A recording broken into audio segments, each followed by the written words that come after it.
Synthetic అంటే అర్థం తెలుసా అండి? టోటల్ డూప్లికేట్ అంటే గాజు ముక్క. సో ఇందులో మనకు క్లియర్గా తెలిసిపోతుంది ఏంటంటే గాజు లోపల ఎలాంటి ఫార్మేషన్స్ ఉంటాయి, గ్యాస్ బబుల్స్ ఉంటాయి. సో దీన్ని బట్టి చెప్పేది ఏంటంటే టోటల్ డూప్లికేట్. ఇలాంటి స్టోన్స్ పెట్టుకుంటే నిజంగా జాతక ఫలితాలు రాకపోగా ఇంకా పెట్టుకుంటే నష్టం అవుతుంది. ఇప్పుడు మీకు జరిగినట్టే నష్టం జరుగుతుంది.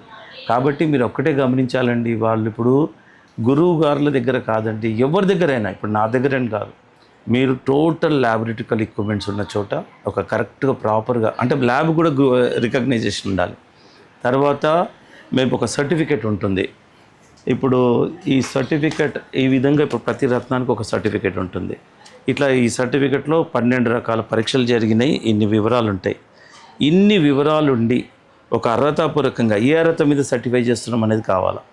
అట్లా ఇన్ని 12 రకాల పరీక్షలు చేసి ఇక ఫైనల్గా ఇక ఒక ధృవీకరణ చేసి ఇస్తేనే మీరు నమ్మాలి. అంతేగాని మాటలకు, ఓరల్ మాటలకు ఎలాంటి సంబంధం లేదు. అండ్ నిజంగా చెప్పాలంటే అన్ఫార్చునేట్ థింగ్, డూప్లికేట్సే అసలు ఓవరాల్గా నమ్మినందువల్లే డూప్లికేట్స్ విపరీతంగా వస్తున్నాయి. కాబట్టి మీరు ఇది టోటల్ డూప్లికేట్, దీని విలువ 100 రూపాయలు కూడా ఉండదు. ఎంత పే చేస్తారు మీరు? 1 lakh. డైరెక్ట్గా పోయి పోలీస్ స్టేషన్లో అప్రోచ్ కండి. వాళ్ళు నిజంగా అప్పుడు వాళ్ళు పరిశీలిస్తారు.